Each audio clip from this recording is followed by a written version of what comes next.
Okay. So excited. Can you tell by my face? Yes.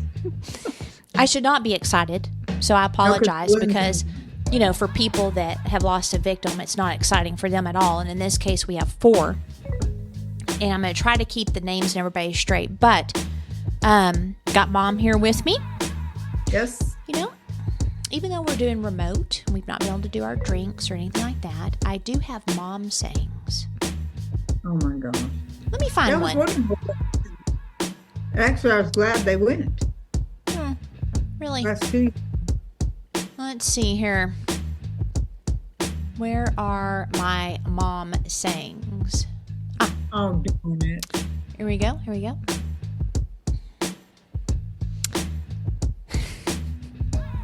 What? Mom I don't know when you laugh like that. knows that a spelling bee is smarter than a talking parrot.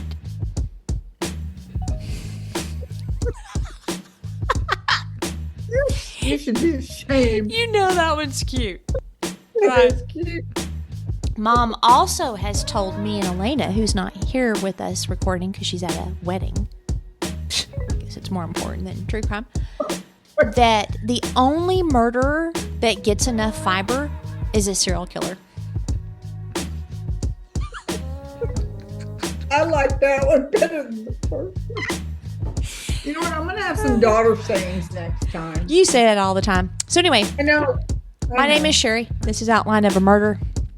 I'm interrupting Mom, and with the delay, she can keep talking and her lips are moving, but no one can hear her. That's so bad. Okay. Horrible. I don't even know why I talk then. I pause so you can, but when I think you're going to say something I don't want to hear, I just keep going. Now, I almost forgot. I have got to recommend a podcast called The Prosecutors. Oh. Absolutely love it. They have 2, actually. The one that's The Prosecutors, where they do deep dives, and I mean deep dives into the cases, and then they have legal briefs because they're both prosecutors. And it's just so good. Like I said, they're very detailed. I highly, recommend that you listen to their episodes on the case we're about to discuss, and that is the Bryan Kohberger case, the murder of the 4 Idaho students in Moscow, Idaho. Kaylee Goncalves. Is it Goncalves or Goncalves? She was 21. Madison Mogen, who was 21. Xana Kernodle, who was 20. And Ethan Chapin, who was 20. They read or went in depth in the 19-page affidavit, which is a very full-bodied affidavit. I will be referring to it in parts. This case is extremely disturbing, and the evidence is that evil is everywhere, even small college towns. It's very reminiscent of Ted Bundy. Now, when news broke out, I don't know if you remember, but it's rare that you have a serial killer now, actually. There's been a decrease of serial killing, and the FBI in particular thinks it's because of technology, DNA. It's almost impossible to commit a murder and not leave some type of evidence. But an urge. How do you get rid of an urge like that? You're a serial well, it's killer. proof that they don't have to, that they can control it. They have sort of proved that, haven't they? Yep. Yeah, that's true. And, it happens where you never expect it to happen because no one ever expects murder to happen anywhere. No, they don't. I think the only time you might expect it is war areas, gang areas. Other than that, people just don't expect crime to occur or murder in particular. And so it's just something that's silly to say, quite frankly, because it just happens. I don't know, where would you think a serial killer would attack, right? Of course they're going to attack places that are supposed to be safe. But you hear lots of people say, nothing's ever happened here. Can't believe this happened here. I know. I always thought it was somebody else, not us. You hear that all the time. And we know there are places that are extremely safe. It just doesn't mean you're immune.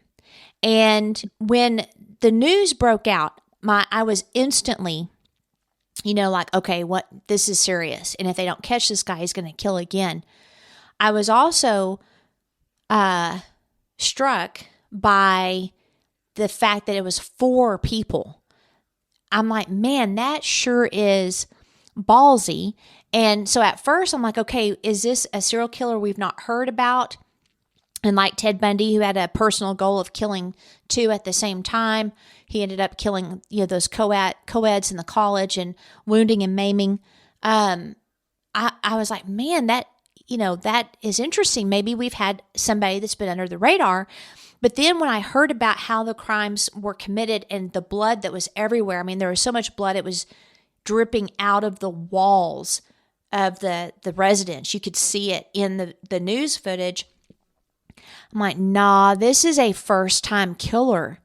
And I knew it was a single perpetrator. I think you believe there might have been a couple people. I told you I thought it was 2 people because how the control of 4 people, especially young people. And you always said, no, I think it was just 1. Yeah. I remember. And obviously I've been proven correct, in that. Again. Mm-hmm. But I do believe that if Bryan Kohberger had not been caught, he would have killed again and again and again. I think he was a budding serial killer. And what makes this case even more disturbing is that a single individual went into a house and slaughtered 4 people, including a male, within, get this, 13 to 25 minutes. I know. That's why I thought it was 2 people, because 4 people, young people, you would think could overpower him. That's why I thought there was 2. I couldn't believe it was just 1 person. What are you doing?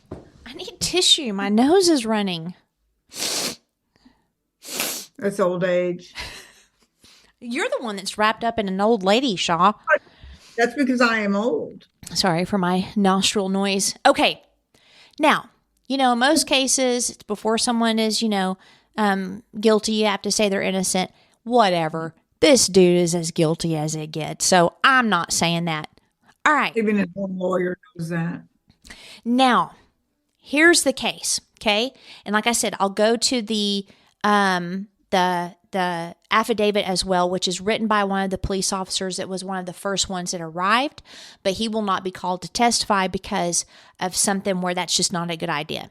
So the affidavit cannot be written by a cop that will be in court later. And so usually the lead detectives are not the ones who write it. It's another officer that's at the scene. Madison, Kaylee, and Xana were all roommates with 2 other female roommates in Moscow, Idaho. Madison and Kaylee were seniors, and let me get their pictures up. I was so excited about diving into this that I forgot to bring that up. And again, when I say excited, I'm not excited about the death of these young people, but just the psychology of this killer is what, in fact, that's what got me interested in true crime, is because of the psychology. And I think I've got a picture of the students. Yeah. So let me pull this up for you so you can see it.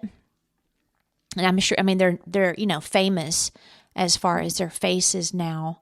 But here they are. So these 2 were victims. There is Xana, and then her boyfriend next to her, Ethan. And it's really, really sad. Young, happy, college, supposed to be the best time of your life. And I'm wondering if these other 2 ladies are the other roommates. I think so. Okay. Now, they had 2 more. Was it 2 or 3? Yeah, they had 2 more. Now, Ethan didn't live there. He was just there visiting Xana. Oh, that's right. That's right. And I believe, so Madison and Kaylee, they're seniors. They were going to graduate this year, 2023.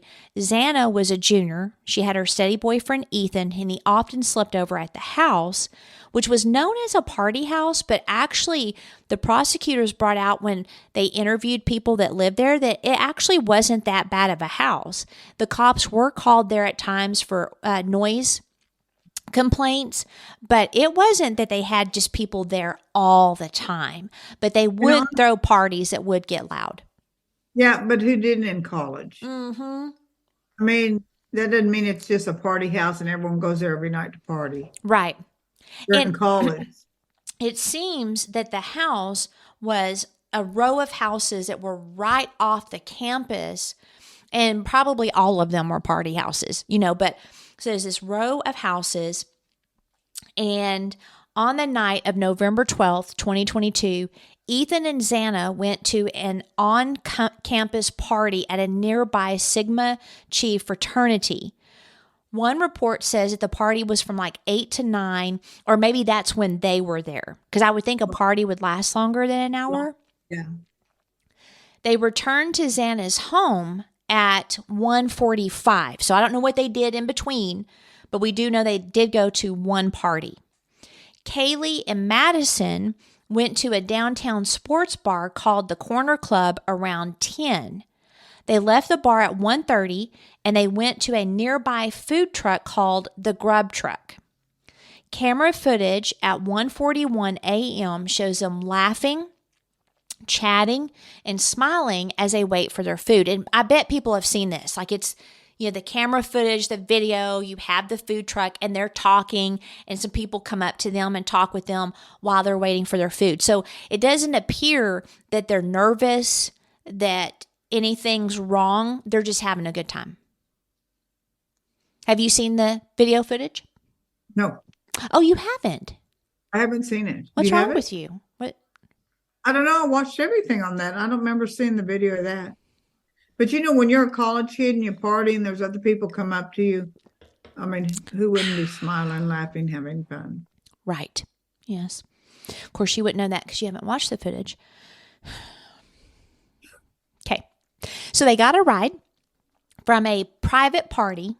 So I'm assuming someone picked them up, gave them a ride. I don't know if it was an Uber, if it was a friend. But that person has been cleared. They are not involved in this at all. And they got home at 1:56 a.m. Now, what's unsettling is actually seeing the footage and seeing these kids, feeling that they're safe, doing normal, everyday fun things, college kid things, and knowing they're going to be dead in about 3 hours. It's terrible. It's awful. Awful. Kaylee made 7 uncompleted phone calls to a former longtime boyfriend and fellow student between 2:26 and 2:52 a.m. So what this means is she made these 7 phone calls. They're considered incomplete because he never answered. So obviously he's a former boyfriend.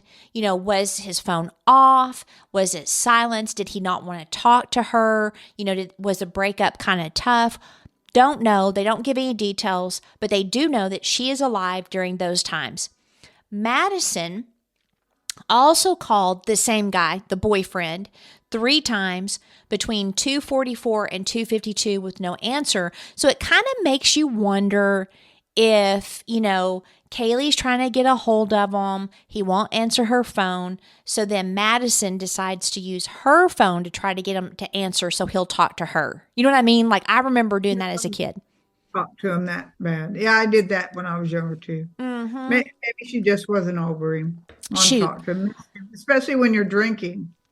I've done that with repairmen that wouldn't return my call. Yeah. Share your dog with the bone. Yeah. They answered too. And I'm like, oh, your fingers work to hit accept. Oh, you can talk. You haven't lost your voice. Obviously you can see and hear. Ugh, ridiculous. Right. So that's a whole other show, people. 2:52. Then at 4 a.m., Xana got a DoorDash order. Oh. The other 2 roommates had returned by this time around 1 a.m., but Xana's still up. And originally, police reported that they were both asleep on the ground floor, but actually one of them was on the second floor, the same floor that Xana and Ethan were located, one of the other roommates. Right. And we'll get into more details with that on the affidavit. Now, the roommate on the second floor woke up hearing what she thought was Kaylee and her dog. She later heard a roommate, and she's not sure which one it was, say there's someone here. Guys, listen to me. if you hear weird noises, and especially if you hear a roommate say there's someone here, whatever you're doing, stop, grab your phone, call 911. Even if it's not an emergency and you don't want to look stupid, it doesn't matter. You need to call 911 immediately and get out of the house. And I wish they would have done that. Most officers, though, won't get mad. No, they won't. They won't. No. Now, if you call and they know you're jerking them around, they'll get mad. Yeah. But if you call, you've heard someone said someone's here, they'll be out, and they'll be out quick. Well, now, hopefully the roommate thought it was Kaylee, but investigators actually think it might have been Xana, because they learned that, first of all, she gets the DoorDash. They think at this point, Kaylee and, excuse me, good grief, Madison, that they were already asleep, and that Xana, they learned, was on TikTok around 4:12 a.m. The unknown roommate actually opened her door twice within a short period of time. The second time, she heard what sounded like crying coming from Xana's room and a male saying, "It's okay, I'm going to help you." Now, this is in the affidavit, and so we'll know for sure if we have our roommates and their names and everything correct. A security camera at a nearby home picked up the sound of whimpering and a loud thud and a dog barking numerous times around 4:17. Oh, boy. That's so sad. That is so sad. A lot of people that hear dogs or hear someone whimpering or crying, they think they're crying, a boyfriend, they're just crying from some kind of, are you okay there? Very rarely does one think, what are you doing? Can you not put a shirt on like a normal person? Says the one wearing a blanket as a shawl. Anyway, what were you saying? It's just very rare when you see someone or hear someone crying or whimpering, your first thought isn't murder. Your thought's either, oh, she's upset about something, I don't want to bother her. A lot of people, you've heard that there's signs and noises and they don't call the police. And please bother.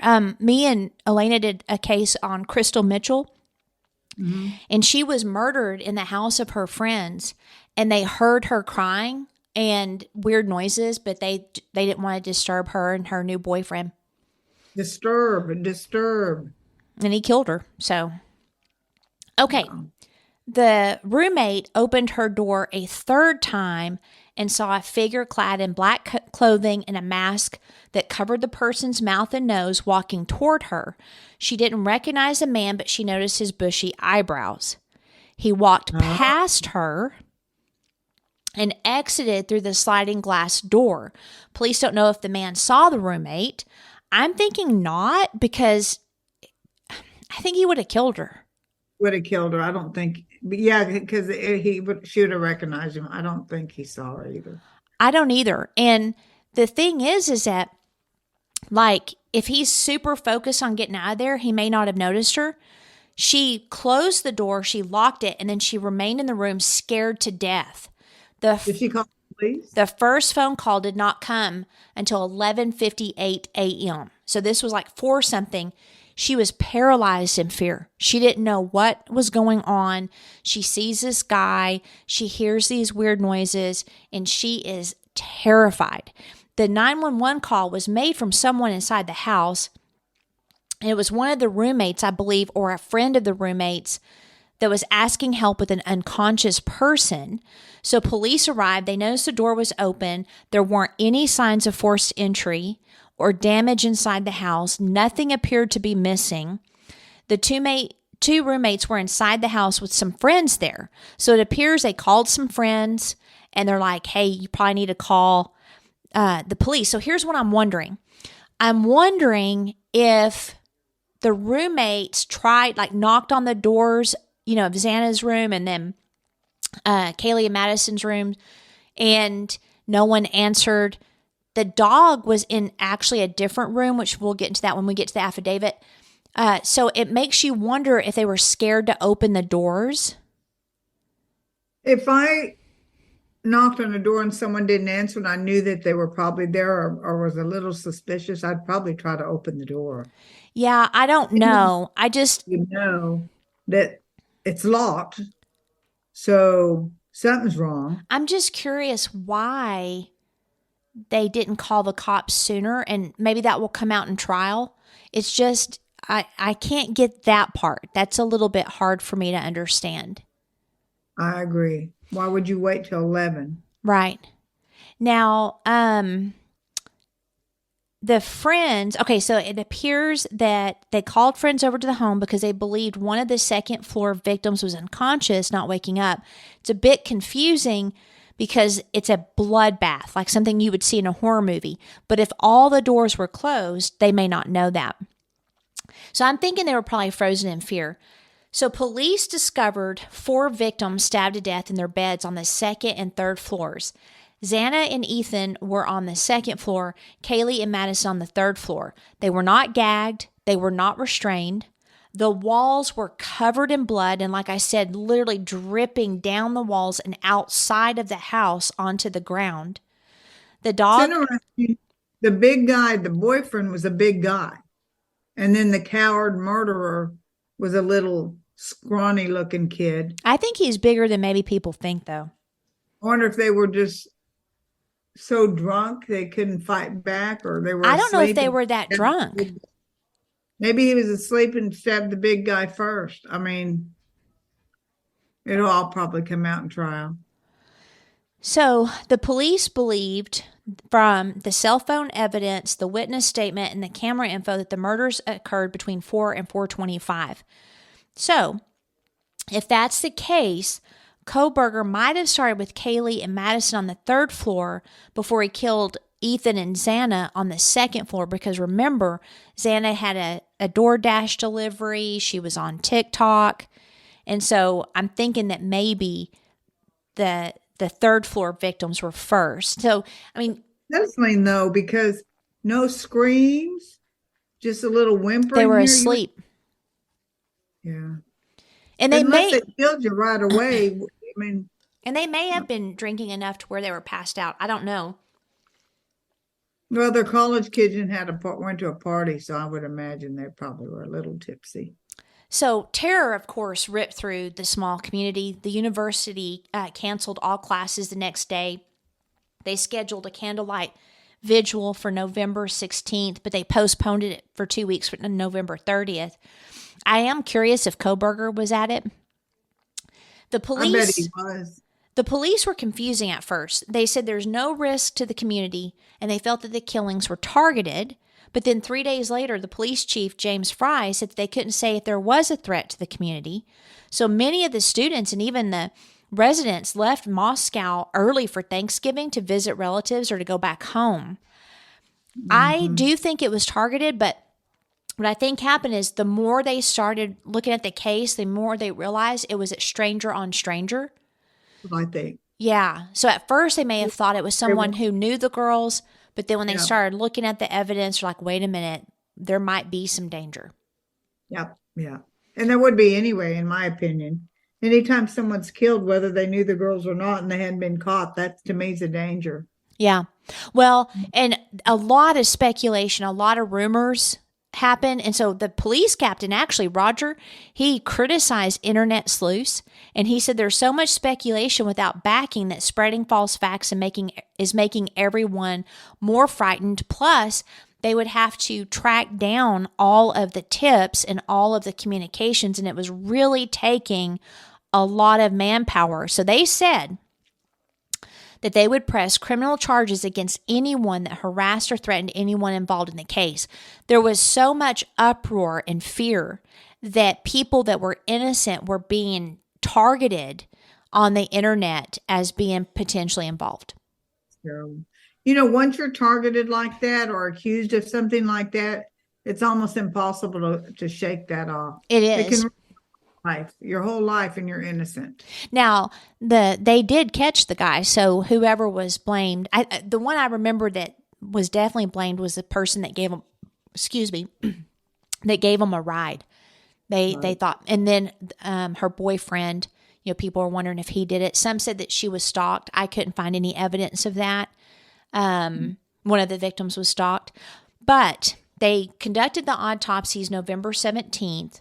All the victims were stabbed multiple times with fatal stab wounds in the chest and upper body with a large knife. It was believed to be the same knife or very similar knives for all the victims. So I think that the cops thought there might have been more than one perpetrator. But, again, they were able to narrow it down to Bryan. Contain all those people, it had to be, might have been drinking a little, asleep.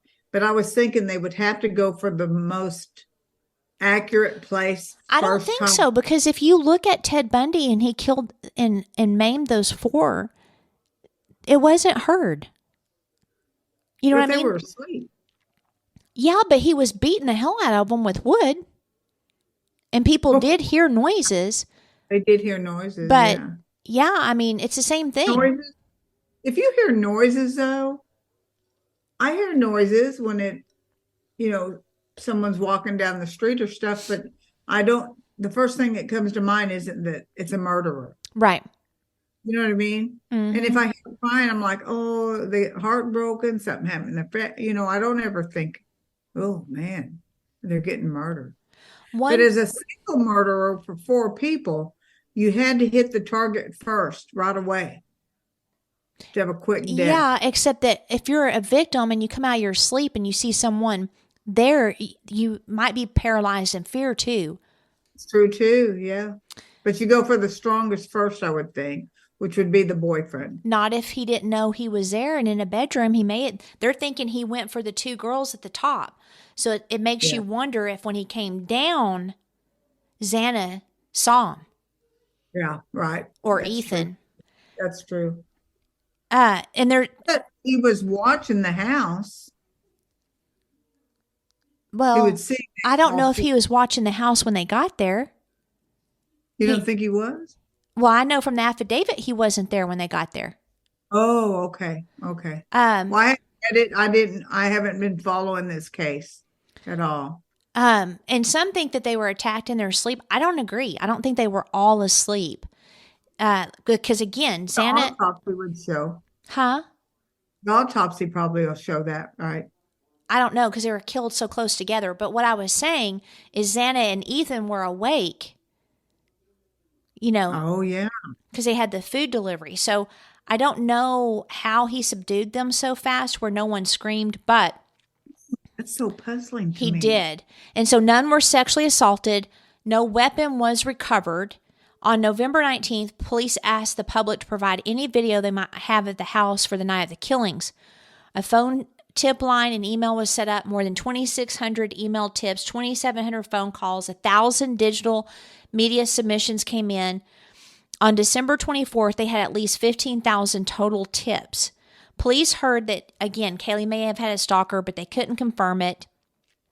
I wonder if she noticed Bryan stalking her or bothering her. Actually, I think it's going to come out how he picked his victims. I do, because someone will know. And I'm thinking Kaylee was the target. Mm-hmm. Yeah. It'll come out because, when you think you're being stalked, girls, especially college, anybody I would think would tell somebody. Mm-hmm. I think they're pretty tight-lipped over this case. They are. And people gave them a really rough time calling them Keystone Cops and Barney Fife and stuff. No, they were smart. Wait until we get to the affidavit. So on December 15th, police let the public know that they were looking for a 2010 to 2015 Hyundai Elantra. There were 22,000 of them in the area. A camera near the home where the killings happened caught an Elantra arriving in the neighborhood and then driving off very, very fast. The video showed that the vehicle passed by the victim's home 3 times, beginning at 3:29 a.m., then at 4:04 a.m. it returned to the home, and then at 4:20 it's speeding out of the neighborhood. It's funny to me, this guy's very smart, very intelligent, but does something stupid, Well, he may not have thought that they had cameras on their house. I would think anyone these days would know there's cameras on all houses. You would think so. I know, right? And then to go once and then come back and again and come back. I mean, I don't know.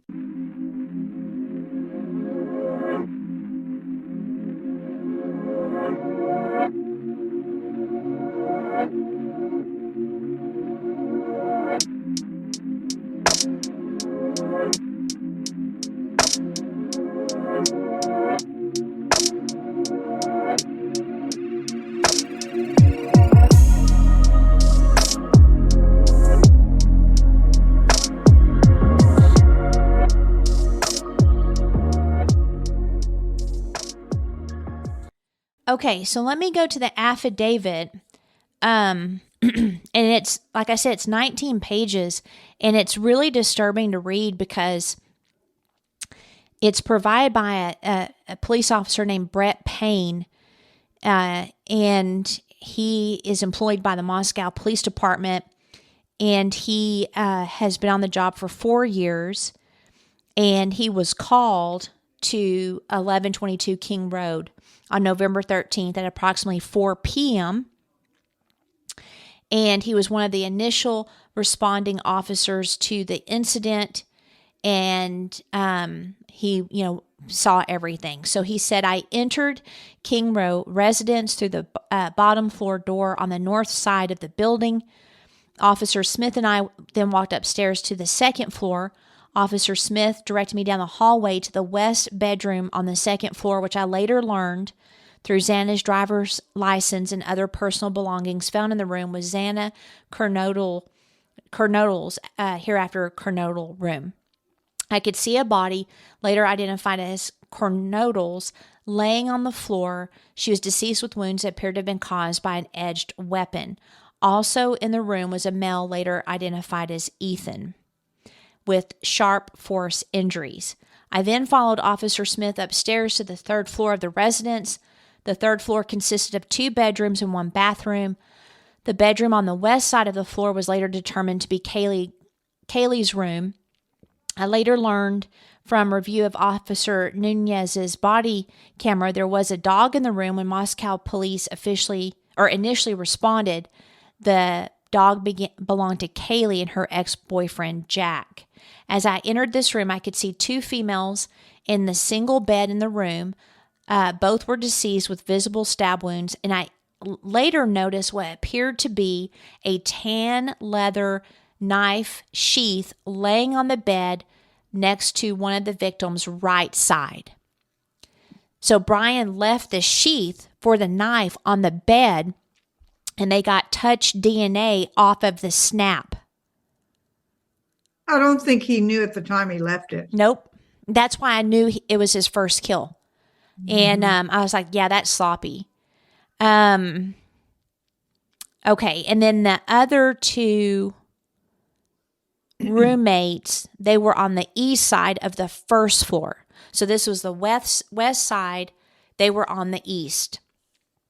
Okay, on the evening of December 12th, 2022, let's see, Ethan and Xana are seen by the roommates at a party at 9 p.m.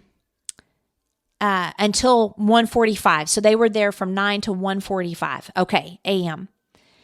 At approximately 1:45, they returned to the King Road residence. And then Megan and Kaylee were at a local bar. And then they were getting their food at 156 in downtown Moscow. The occupants of the King Road residence arrived at home at 2, and they were asleep or at least in their rooms by 4, with the exception of Ethan and Xana.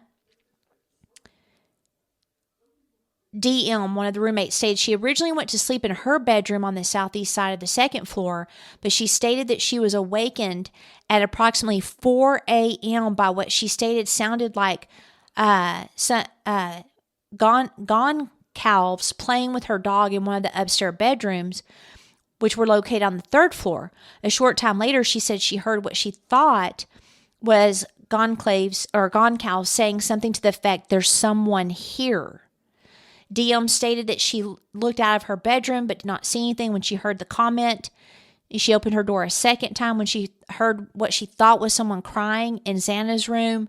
She then said she heard a male voice say something of the effect, "It's okay, I'm going to help you." Now they talk about the dog barking. They talk about the camera that picked up the whimpering. The roommate Diem said she opened her door for the third time because she heard crying, and that's when she saw the killer. She described him as 5'10", taller, a male, not very muscular, but bushy eyebrows. She said that he walked past her in, quote, "a frozen shock phase." So that makes sense. He didn't see her. Yeah, he didn't see her at all, no. If he would have too, he would have killed her probably. 100%, yeah. So they believe the homicides happened between 4 and 4:25 a.m. During the processing of the crime scene, they found a latent shoe print with a diamond-shaped pattern similar to a Vans type shoe just outside the door of Diem's bedroom. Oh. Yeah. Man. So that confirmed her statement that he walked by her.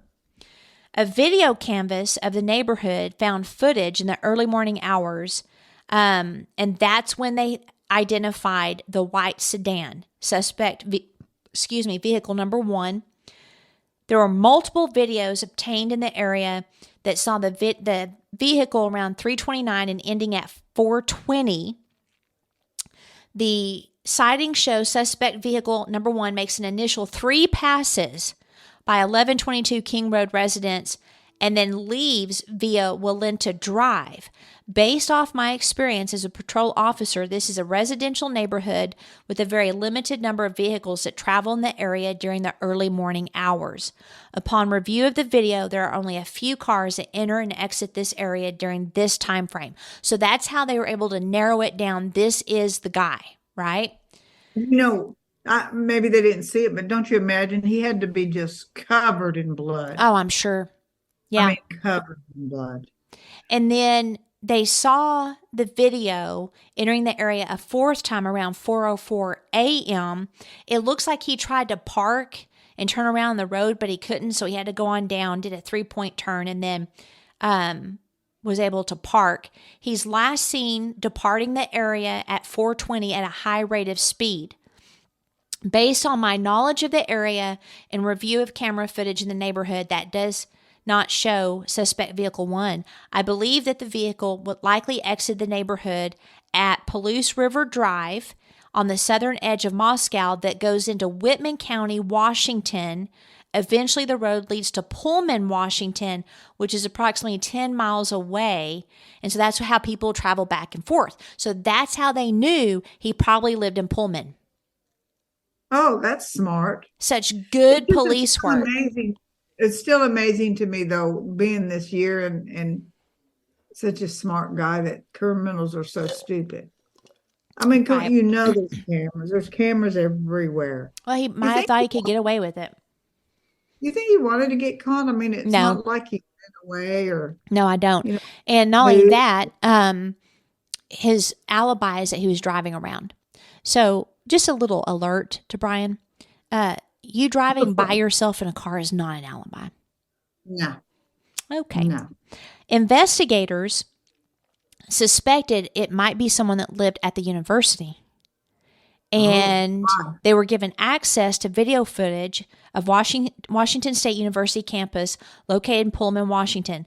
A review of the video indicated that at approximately 2:44 a.m., a white sedan, which was consistent with suspect vehicle 1, was observed on WSU surveillance cameras traveling north toward Moscow, onto SR 270, which connects the two cities. At approximately 5:25, a white sedan consistent with the suspect vehicle was observed on 5 cameras in Pullman, Washington, and on the campus cameras, and that it was going down Johnson Road and intersected with the road they would have taken out of Moscow.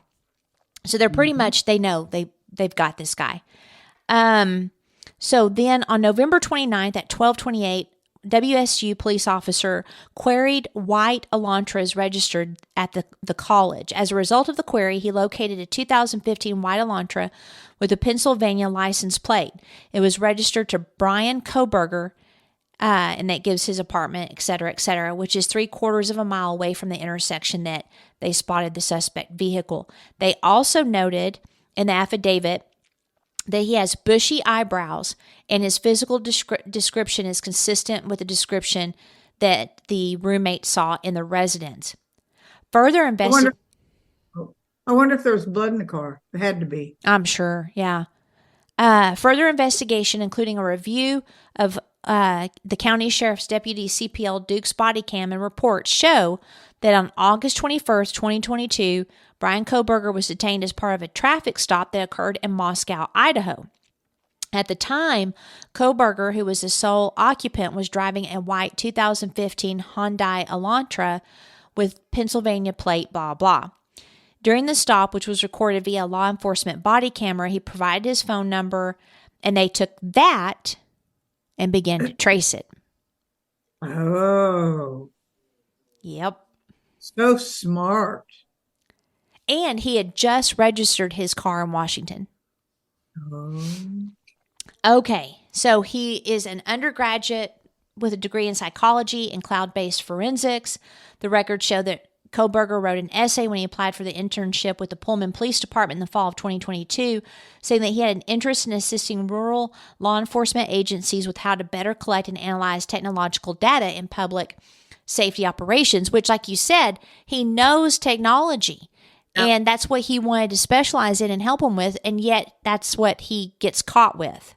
I know, that's crazy. They found a Reddit survey that asked for participants to provide information to, quote, understand how emotions and psychological traits influence decision-making when committing a crime. Yeah, I heard that for sure. They also were able to get his phone.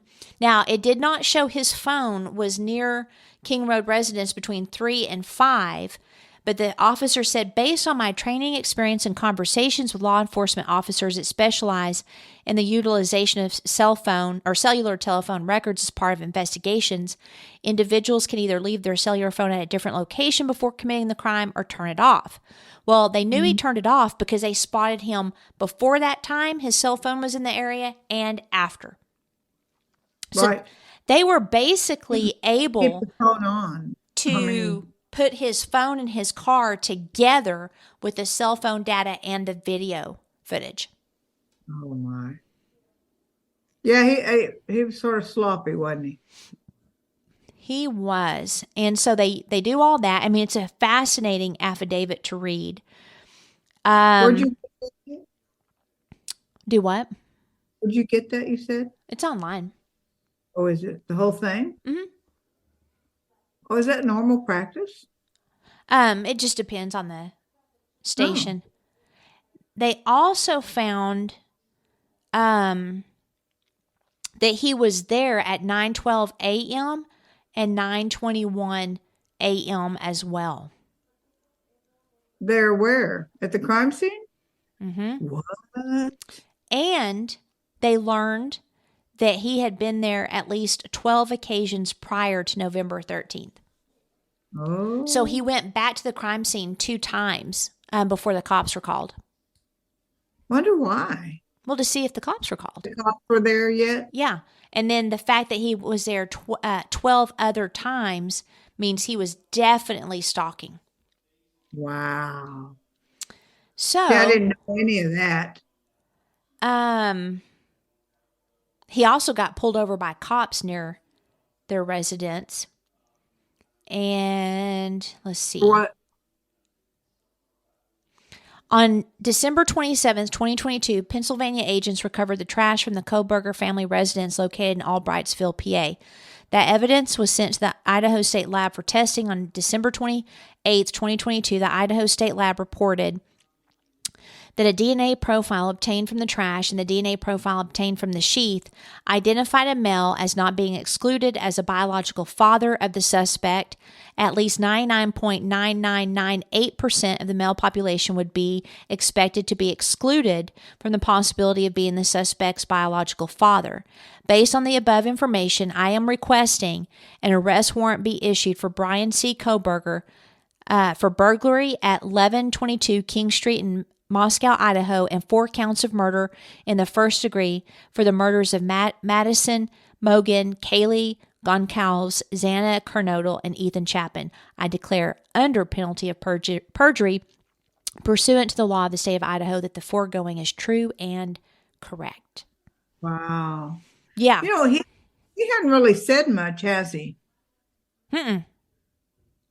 I never hear anything that he said at all. He's keeping pretty quiet. Now, okay, so a father of two children who lived in the apartment below Kohberger's said that he was a night owl and he'd walk around all night washing things and made so much noise they'd wake up the kids.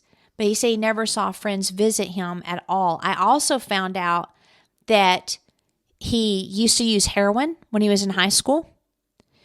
And then search warrants of Google and TikTok reveal that Kohberger made contact with the victims as far back as 2021. So I don't know if it was several of the victims or just the one, but I'm wondering if that's how he selected them. His parents are from Brooklyn and they're a Christian family. His father filed for Chapter 7 bankruptcy in 2010. And I wonder if that maybe added to feelings of feeling inferior, etc. Because he did. He felt inferior. He didn't have very good social skills. He was kind of creepy. He had two sisters. That was the dad. Huh? And that was the dad filed bankruptcy. Yeah, but that still impacts a kid. You think? 100%. Why would you tell a child you filed bankruptcy? Well, you can't buy them anything. You can't pay your bills. I mean, there's no telling how it impacted them. Well, that part, yeah, but I don't think most people would tell their children, hey, I filed bankruptcy. Well, I don't know if he told his children. I'm just saying that his dad filed for Chapter 7, and I wonder if that may have added to his feelings of feeling inferior if there was that big of a financial crisis and if he was aware of it. Right. That's his dad there? Mm-hmm. They pulled him over, and the cops wanted to see his hands in the car. They deny that that's why they pulled him over, but even the prosecutors are like, whatever. You guys pulled him over for sure. Now, his sisters are absolutely gorgeous. One was actually in a horror / film and was murdered with a knife in the film, and the other is a mental health worker. Both have been fired from their jobs since his arrest, which I don't think is right. That's not right, no. He graduated. Do what? You have pictures of them? No. Okay. He graduated from Pleasant Valley High School in 2013, attended Monroe Career and Technical Institute in Bartonsville, but he dropped out a year later. He then went to Northampton Community College in Bethlehem, PA, earned his associate in psychology in 2018. He then worked as a security guard for the Pleasant Valley School District, the same district where his father worked as a maintenance worker and his mother as a substitute teacher. He then received a BA in 2020 and an MA in 2022 in criminal justice. Then in the summer of 2022, he moved to Washington to get his PhD, and he had just completed his first semester as a doctoral student in criminology before the murders. He had been a teaching assistant at WSU, but faculty members were concerned about his behavior and conduct. They discussed their concerns with him, but later terminated him due to, quote, his unsatisfactory performance, including his failure to meet the norms of professional behavior in his interactions with the faculty. I wonder. It makes you wonder, like, was he a creeper? Was he treating people weird? I know. That's weird, especially if they terminated. Because I don't think he had a trigger on anything, right? He just was a cold-blooded killer. Well, I don't think killers need triggers. No, they're all cold-blooded. No, some do. No, that's a myth. Yeah. That's a myth. They're going to kill whether there's a trigger or not. That's true. It does Yeah. add to the stress level, but the trigger isn't the problem. No, that's not the problem, definitely. You're right. He was That's bullied. an odd bird. He was smart, kept to himself. Yeah, I just wondered in school, like you were going to say, if he was bullied a Well, lot yeah, or, he was bullied in school. He had few friends. He was overweight. So oh, you could tell he he doesn't lost a look a lot of bit. weight. Yeah, he lost a lot of weight. And he also felt it was important to show how intelligent he was by complicating explanations of things and using big words. In high school, he lost a lot of weight, and his friends said that he became very aggressive and volatile. He's a nice looking kid. Yeah. You They look said at him, you wouldn't think, he'd go out and kill 4 people. I think But he wanted to be the next Ted Bundy, quite frankly. I wonder, yeah. A lot of people want to be the next Ted Bundy. He always wanted to fight people and bully people, and he was mean in high school. He also used heroin in his early years, but he cleaned up by 2017. He's described as arrogant and socially awkward and never seemed to grow out of it. Several months before the murders is when he did that criminology survey on Reddit. And this study seeks to understand the story behind your most recent criminal offense with an emphasis on your thoughts and feelings throughout your experience. Wow. Yeah. So when they got him, so they surveilled the family home, and they noticed that he would put all his trash in baggies wearing gloves and then Wow. place it in the neighbor's garbage, not his parents. That's weird. Well, it's not weird because he's trying to keep the evidence far from him, but it's stupid because the cops are going to be surveilling him. So he probably didn't think they had caught on yet, maybe. I agree. Because if he thought they caught on, I think he would have probably tried to run, don't you? Yes. Well, I don't know. He's arrogant enough. He might think he could talk his way out of it. But on December 30th, when they got him, he was in the kitchen wearing latex gloves, putting his trash in separate baggies. That's crazy. Yep. Just crazy. And they had tried to get his DNA in the trash, but they couldn't. They could only get his dad. So that's how they knew that the killer was related to the dad. And now they understood because he was bagging up all his garbage and putting it in a different trash can. I'd have bagged it and took it somewhere and put it somewhere. He also wore gloves whenever he went into town and never threw away his trash. That's just crazy. That's sort of a sign, though. I mean, Yep. So they Wow. took several items as evidence: medical style gloves, a silver flashlight, a pair of size 13 Nike shoes, several items of clothing. They also personally swabbed them for DNA. They found a pocket knife, a Glock 22 handgun with 3 empty magazines at his parents' home. They also took a cell phone, an Acer laptop, black face mask, 2 containers of a green leafy substance, I'm wondering if that's marijuana, and a book with underlining on page 118. I wish I knew what the book was. They got his Elantra. They took the door panel, seat cushions, headrest, seatbelt, visor, brake, and gas pedals, as well as hiking boots, shovel, goggles, and other items. They're probably looking for blood. Right. When he was arrested, a source said that he was narrating to himself everything that was happening, and he kept saying, "I'm fine. This is okay." But I don't think they would have had to take the car apart. It makes me wonder if he had plastic in there when he killed him, because he'd have a lot of blood on him. That's true. So I don't know. Since he's been in prison, they said that he keeps to himself. He doesn't make small talk with the guards. He obsessively watches news coverage of the murders, and he says the killings were really sad. On February 24th, 2023, the victim's home was donated to the university, and they plan to demolish the house and create a memorial garden to the victims, and then scholarships of the 3 girls have been created as well. Oh, that's nice, but that's so sad. Now, there may be a problem on the DNA. Huh? There may be a problem on the DNA. What do you mean? Well, I don't know which way it went, but when they first sent the touch DNA or the knife sheath off for testing, right, I think it was to a lab in Texas and they weren't able to find any DNA, and then they sent it to a newer lab, I think in Idaho or vice versa, and that lab was able to find DNA. So they're saying that the defense is going to be like, no, if they didn't find DNA the first time, you can't say that they found DNA the second time. So they might try to use that, but there's so much evidence. I don't think it's going to matter. There's a lot of evidence. I don't think that one thing's going to matter either. So what do you think? What do you think about him? Like, what are your thoughts? Like, if he wouldn't have been caught, his mindset, his killing instinct, like, what do you think about him as a budding serial killer? I think if he would have had the more patience to plan, but being his first kill, but I think definitely he would have killed again. Definitely. I wonder how he got in. Some say that he actually got up on the second level balcony and went in that way.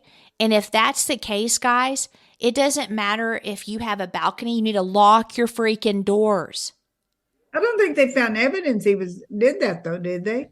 Yeah, that was one of the first reports. Here's the thing too. I know people are so judgmental about most everything these days, but just because police are quiet and don't share everything doesn't mean they're stupid or Barney-fied. Exactly. Listen, we've had cases that police are corrupt. We've had cases that cold cases happen. And there's bad police work, but, until you don't know that that's the case when they're quiet. A lot of times you hear them, they have to keep things quiet. They don't want it out because only the killer would know these things, or they want to make sure. You don't want stuff out there that's going to tell the killer what you're doing because they're watching news. Right. And not only that, it wasn't a cold case. They actually got him pretty quick. No, I'm just saying in general. Different scenarios for different police doesn't mean, what are you doing? Are you hitting your nose on your microphone? I'm gently touching it. I'm paying attention. Go ahead. Because it's distracting that you're punching your nose into the microphone. Anyway. And now the roll, you see what happens when you get older. Mm-hmm. But your nose is really close to that thing. What are you doing? It's so weird. So my thoughts. He's definitely a budding serial killer. Yes. He was arrogant enough to think he could kill 4 people and get away with it. However, I'm wondering if he didn't realize how many people were there, and when he encountered them, he ended up having to kill them. He was definitely shook when he left the sheath, was in that shocked state, as the roommate said, raced out of the neighborhood, which is one of the worst things you can do because there's cameras. Right. I believe that there's probably some petty crime somewhere in the past. Either he wasn't caught stealing, like there has to be something there because they don't just escalate from nothing to murder. There was some type of criminal behavior or sneaky behavior that he did. I think he's full.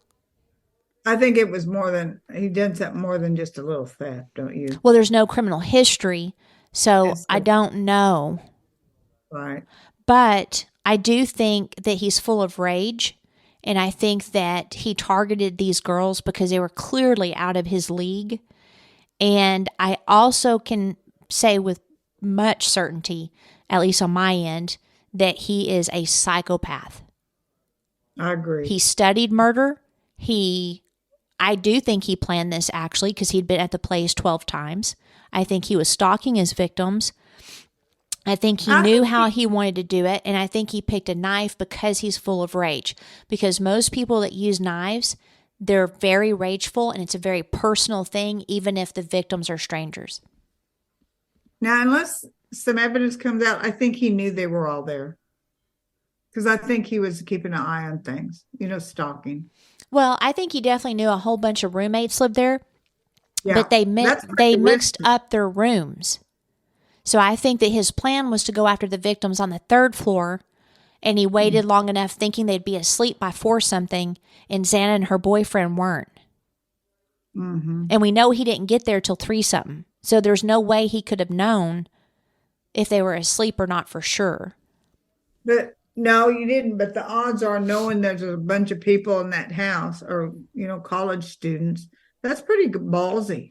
It is. And in fact, I don't know how many, if they're awake or I wonder if he was already in the house when DoorDash came. Yeah. I'm thinking he might have been. Unless they say, I don't think he climbed up a balcony. I think he was either in the house somewhere or He wasn't in the house when they got there. Or the door, the door wasn't locked, or no, not when they got there, but I don't know. Well, that was the initial report, is that he got in through the balcony. Then I wonder if that's still the. Like, why would you think he wouldn't get in through the balcony? He can just climb. It's pretty high. It's not that high. Whole floor. It's not that high at all. Have you looked at the house? I looked at the house. Let me see. Only when it was on the news. I wondered too if they, let's see, Moscow. And what's sad is that, now this town is forever known. Oh, I know. Okay, so this is, let me bring up the screen share so you can see it.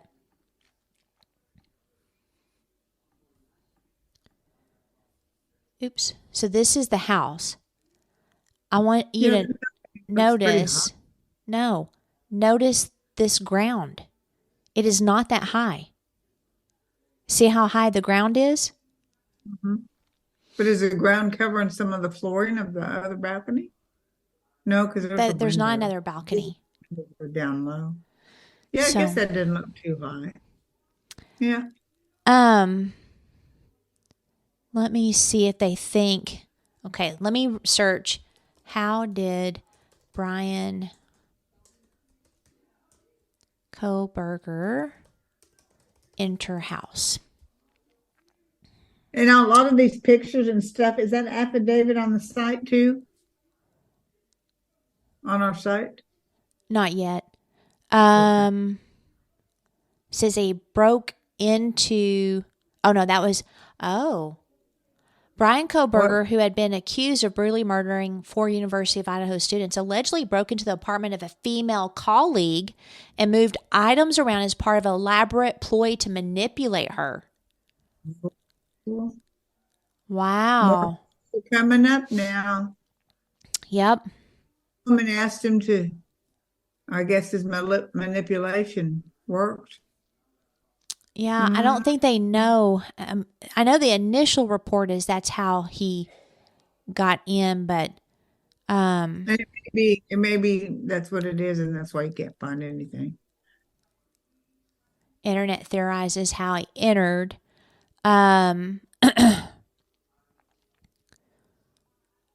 Let's see. Okay, the DM initially woke up to what she thought was someone playing with the dog upstairs.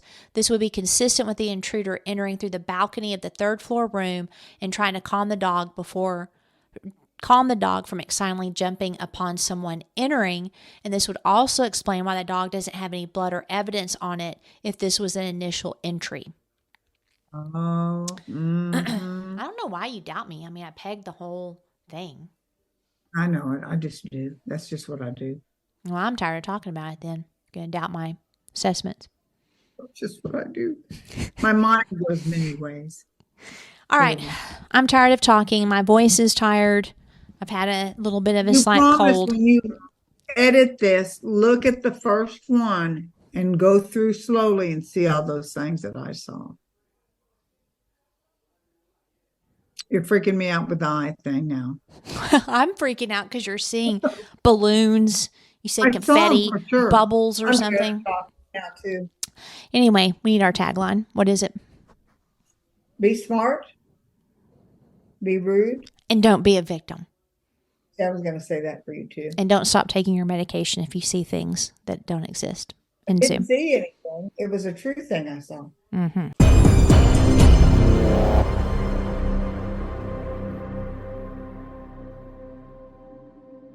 Outline of a Murder is a Mr. Joseph production. What do you think, Joseph?